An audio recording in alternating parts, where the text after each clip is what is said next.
Hello and welcome to Success is Never Accidental. I'm Lynn Payton and I'm passionate about helping individuals to get better outcomes and to feel more fulfilled.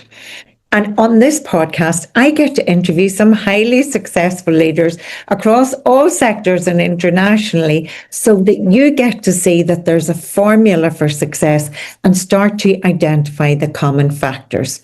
But nothing changes without action. So each episode includes a challenge for you to reflect, evaluate, decide, and act. In other words, to do something differently. Our topic today is managing stress and becoming more resilient and emotionally regulated. And we're delighted to have as my guest today, Natalie Robertson, an independent social worker, trainer, and founder of The Social Life. She specializes in building emotionally sustainable social care services through resilience and nervous system regulation training. Her work is rooted in trauma-informed practice, leadership development, and a commitment to creating safe, supportive environments where social workers and indeed other professionals can thrive. So Natalie supports practitioners and organisations to recover from and reduce burnout, which in turn improves staff retention and ultimately enhances the outcomes for children and families and other service users. So I'm delighted to welcome Natalie Robertson. Natalie, thank you so much for joining us today on Success is Never Accidental. And the topics we're going to talk about today are so relevant, I think, to everyone working either in the professions or business in the modern world. But back up a little bit and tell us a little bit about your background, Natalie, and what drew you into social work in the first place. Yeah, thanks so much, Lynn, for having me, first of all. I really appreciate you inviting me on. And actually, what drew me into social work, I've always loved working with children. I've grown up, my mum has been a childminder literally my whole life. So I've always grown up around children. And actually, what drew me towards more like the social work side of things was I remember leaving sixth form and trying to think about what it is I wanted to do. And I decided to go straight into social work because I'd had, I guess, it's seeing my own family experiences. So my siblings, I'm one of 5 siblings, so quite a mixed family situation. But I grew up in a family that was quite a mixture of different conflicts, at times lots of arguments. And I think from a really young age, I remember actually watching, what's that movie called? Freaky Friday. I don't know if you've ever seen the movie Freaky Friday. And there's a scene in it where the mum was like sitting down and like in this session with like counseling someone and like, how do you feel about that? And I just remember thinking, I must have been like 8 years old, and I was like, I want to do that for a living, like ask people about their feelings, how things are going, but then like enjoyed working with children. And I think having experiences in my own family of my brother's struggling with different things around sometimes police involvement, lots of different kinds of things going on. It kind of drew me to wanting to be in a caring profession. And yeah, I thought, wow, social work, why not? And yeah, did it and haven't looked back since. And that's Was there a point in your career when you realized that supporting the workforce's well-being was just as critical as supporting children and families, Natalie? Oh yes. So I got about 3-4 years in, and I didn't realize just how emotionally dysregulated I was until I went home one day, and my partner at the time said to me, "Oh, how was your day?" And I literally burst into tears, and I just didn't realize how much I was carrying personally. This was when I was in a child protection role. I didn't realize how much I was carrying, how much unprocessed emotions and challenges I had in terms of my own emotional well-being and resilience. And also that I wasn't tapping into any of the support systems that I needed to. So I literally used to wake up, roll out of bed, rush to get ready, rush into the day, back-to-back meetings, you go into home visits, you get maybe someone shouting at you, you'll get someone like emotionally really overwhelmed, all different sorts of vicarious trauma. We're dealing with people who have had children removed, who have had children who've either been attacked outside of the home because of contextual safeguarding, so many different competing pressures. And I would be that social worker who doesn't eat lunch or would be rushing on the bus, like grabbing a McDonald's halfway through a visit, like literally no real structure to my days. Get home, binge watch something, um, go to bed, rinse and repeat day after day. And it wasn't until I joined a network where I learned so much around nervous system regulation, resilience, what it means to actually show up for yourself in terms of your own self leadership. And I was like, oh, this is the missing key. And it absolutely changed everything for me in terms of practice. And isn't it interesting? It's actually a fact of life that most people don't reach out for help. And you and I have had that experience because we've been involved with the BASWA coaching service. And one of the things that we are continuously asking about is how come more people don't use this service? So, what was the pivot? What was the turning point when you realized that you needed to get help and you needed a network of peers or support?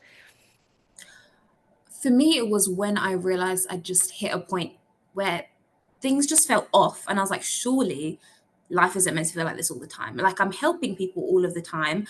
I'm seeing the changes in their lives. And I'm like, oh, but I'm not practicing what I'm preaching. Or I'm talking to parents about how they can have a structure in their day and how it's important to have routines for their children. And I'm like, well, where's my routine? And how am I taking care of myself through all of this? And yeah, like at that point, I went into a network that was just so empowering. And I realized actually there's so much around like those coaching skills, which are so key and important in terms of supporting people in terms of their empowerment. And I'm like, oh, wait, this is useful for me too. And in that space, and I learned a lot around being able to sit with and process emotions in terms of not just how we talk through things, but actually that we're psychosomatic beings. We process not just through our minds and talking, but through our bodies as well. Um, and being able to learn about our nervous systems and how our brain and bodies are interconnected, and our guts are um, just as important as our brains are, and our hearts are just as important, and understanding how it all works together. But realizing as well that the reason why it's so hard to tap into support is because our brains are more wired for survival than it is for thriving. And we have to really learn to channel ourselves, our mindset into being more wired for thriving than just surviving, because it's just not possible in this realm. And you talked about structure and strategies, Natalie. What are some of the things that you personally employ so that you are doing that self-modeling and that you are more resilient? So, like standard things for me has been just the gym, exercising, eating like gut healthy foods. And it's not to say I didn't do any of these things before, but doing it more consistently Mhm. and realizing actually there's a difference. Something I do daily is something I like literally rag rate myself. So I know we talk about KPIs and rag rating like cases and the families that we're working with often in terms of red, amber, and green and the risk levels. I rag rate myself daily, like red, amber, green. Natalie, where are you at? Have you stuck to what you said you were going to do? This is what I do in the evenings where I go to bed. Have I done what I said I was going to do? Have I shown up for myself as much as I know I can? And also, how am I taking care of myself that day?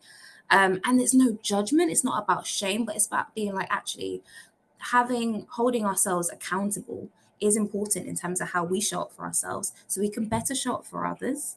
Journaling is a huge one for me as well. So, being able to sit with and not avoid the emotions that come up, because we'll do a few different things instead of processing emotions a lot of the time, especially as social workers where we're so back to back. We either project outwards and get frustrated and maybe blame or get so annoyed or be like, my manager's doing this or I can't do this and this is all going wrong. But then actually realizing actually there's a lot that maybe I can take responsibility or accountability for. We either project it outwards or we suppress it, push it right back down and just avoid it. And that used to be my whole thing. I'd always be like, I'm fine, I'm fine, I'm fine, until I wasn't fine. So being able to catch actually, no, I can't suppress or project this outwards or completely distract myself by doom scrolling or binge watching Netflix or having a glass of wine or all of the above at once, like I used to do.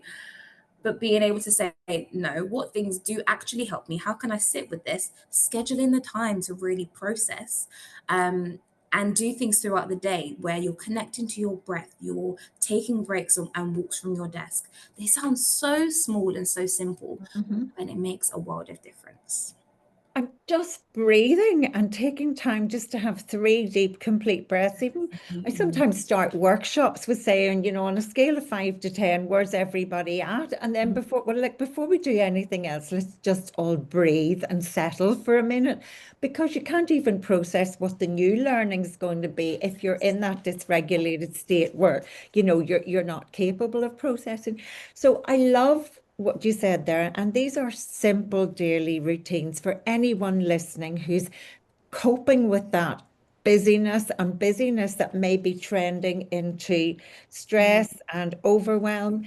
Just that end of day reflection, and maybe starting with, what did I do well? What did I achieve? Where can I tick the boxes? So we constantly grow that foundation of celebration and strengths-based approaches to things. And then the journaling, because when we journal, you really do get that chance to reflect and to process. But for everybody listening, Natalie, what are some of the early signs that we're in that process, we're in that space where things are not going well, where we're not minding ourselves, and where if we don't take action, then we are on a path to not coping? This is a great question, Lynn. And I've actually developed something called the burnout cycle to help people and practitioners, managers to recognize where they're at and where others are at to avoid falling into that cycle of burnout. And the first stage, I call it superhero mode. And so that's the point where you're taking on board everything. You're maybe saying yes to everything. You've stopped eating your lunches. You're not really checking in with yourself. You're not doing the things that you need to do because you're so mindful of prioritizing everything for everyone else.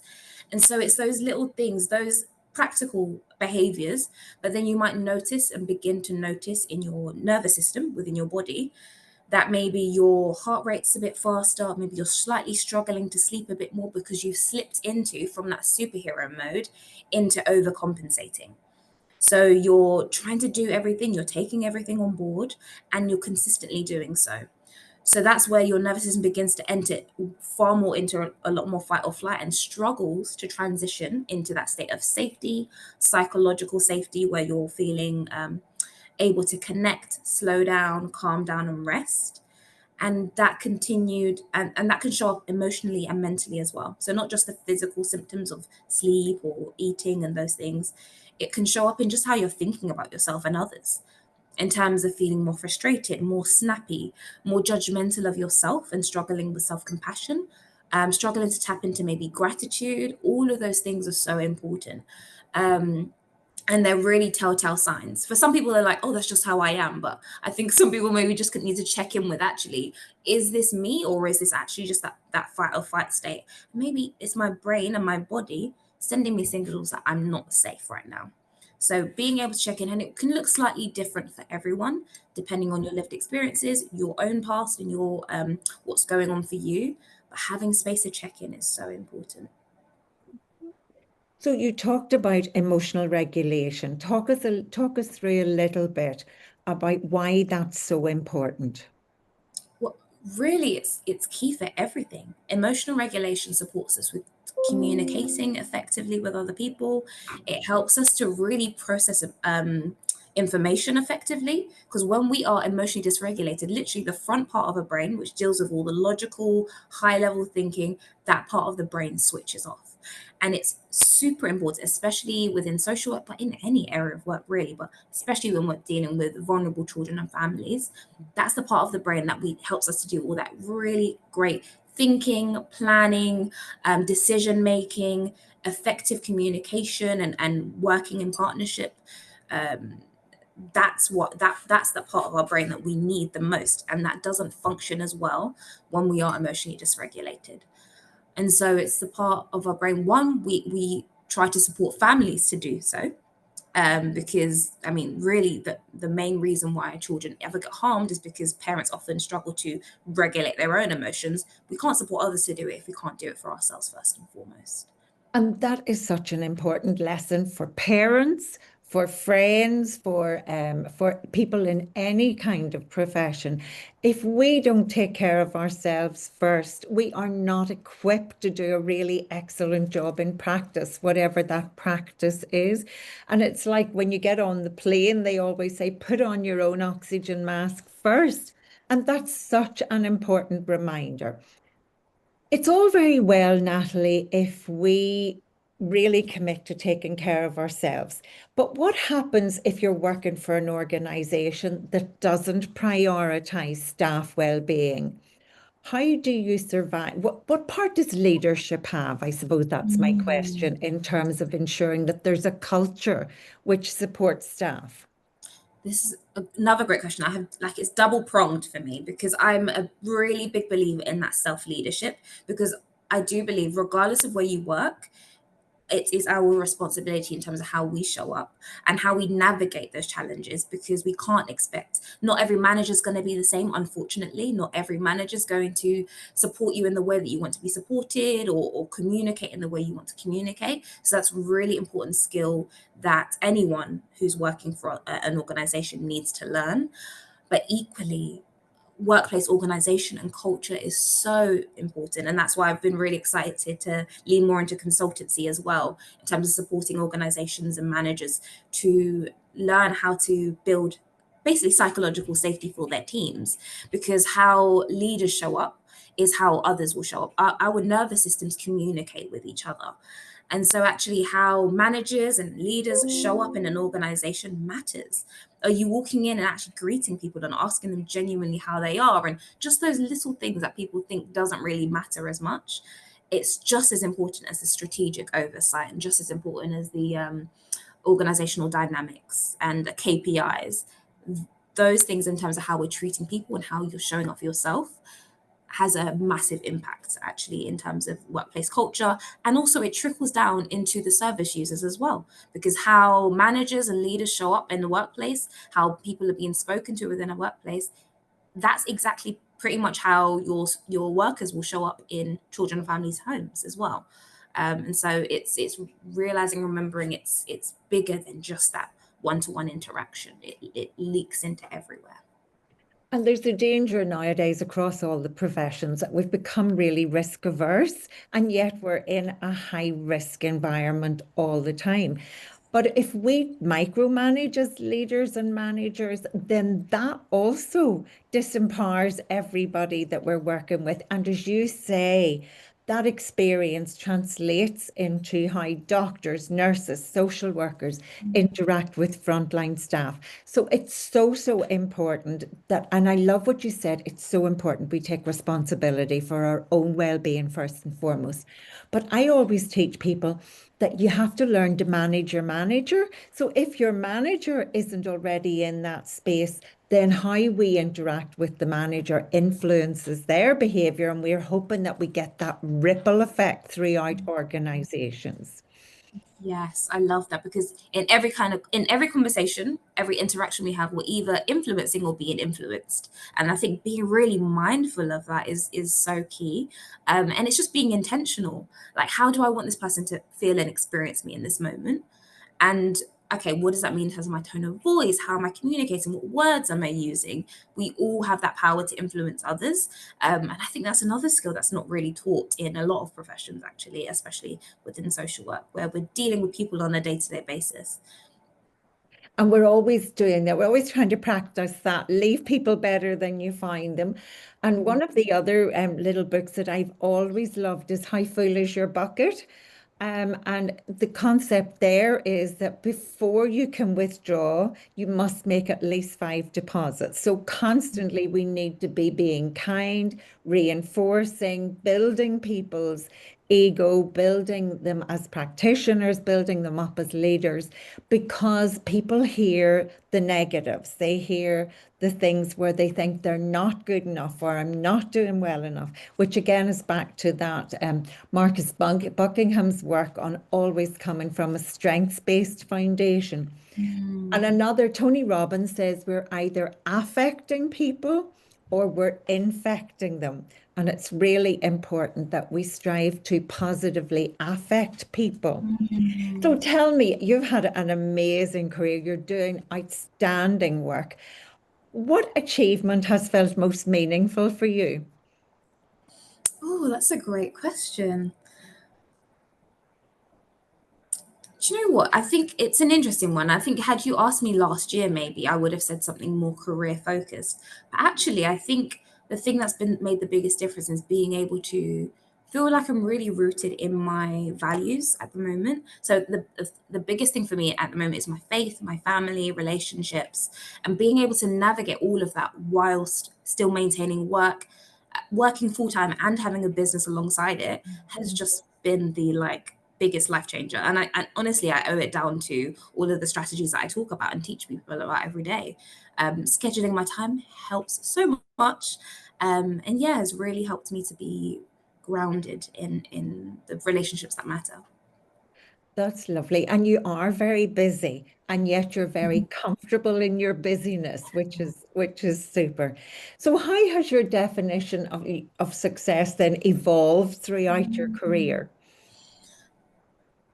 Do you know, I think success is such an interesting and big term. I think often we talk so much about it, but I think the biggest thing that is the most important for me is my connection with God for me.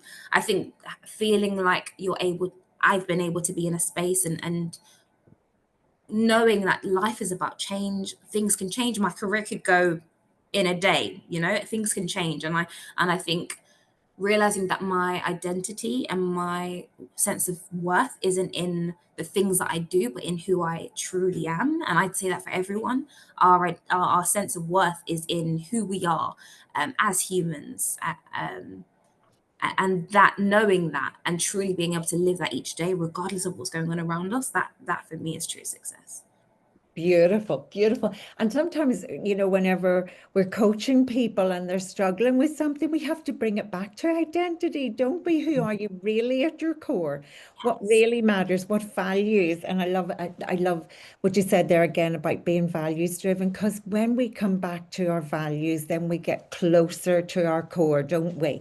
And then things start to make more sense, I always think. So, what if you could offer one piece of advice to early career professionals, and I'm keeping it general, just early career professionals and business owners as well, about building a sustainable and fulfilling career? What would that be? What are some of the attributes and qualities that people need to focus on to have a really fulfilling career? Something I always say is start as you mean to go on. What is it that's most important to you? Prioritize your top values. Get really clear on what that is and what that looks like, and don't sway from them. I Mm. think being able to communicate those things effectively, being able to check in with yourself, these are skills that often doesn't sound like a skill. It's like, oh yeah, that's standard, but we'll go days, weeks, months without even checking in with ourselves, and then think about, oh wait, why am I feeling resentful or frustrated or overwhelmed and everything's too much? How are you checking in with yourself and making sure you're making decisions in alignment with where you truly want to be in life? And I think being able to have that center and have a true north, okay, of this is where I want to be and where I want to go in life, everything else just kind of can begin to revolve around that. So yeah, being really clear on your decisions, yeah, is what I Good. would say. And you're still only in like the middle of your career. You've many years ahead of you. But with the social life and your company, your consultancy, what is the legacy that you're striving to leave? I'm really looking forward to continuing to impact as many social care organizations as possible, and even more organizations, not just within the social care space. I think seeing the impact that this work does have, and the feedback I get from coaching clients, from trainings and workshops that I've delivered, and the consultancies has been, wow, this makes a really big difference, not just for me, but for the children and families I work with. And I think that's just been huge. So I'm looking forward to seeing more of that impact. Yeah. Fantastic. And where can people connect with you, Natalie? Connect with me on LinkedIn is where I mainly am. So that's Natalie Robertson on LinkedIn. I'm also on Instagram at The Social Life with 1L and underscore. Yeah, those are my main places. And you can contact me on email if you want to find out more. info@thesociallife.co.uk. Social life again with just 1L. And I would definitely encourage people to follow you on LinkedIn because you're posting regularly very, very sound pieces of advice, little nuggets of advice on a regular basis. And we all need those little reminders, Natalie. Oh, hey, you know what? I'm making this more complicated than it is. I just need to ponder this one thought today and let that bring me back on course. Thank you so much for all that you're doing, for all the contributions that you're making. And it's been a joy to interview you today. So some really important lessons from that amazing conversation with Natalie. Stay aligned with your values. Check in with yourself daily. Connect, breathe, and reflect. Practice self-leadership, which has to be founded in the belief that we have a responsibility to take care of ourselves so that we can be the best version of ourselves, the best practitioner, the best leader. And we can't leave it to chance. We have to ensure that there's a structure to the day and build in positive routines.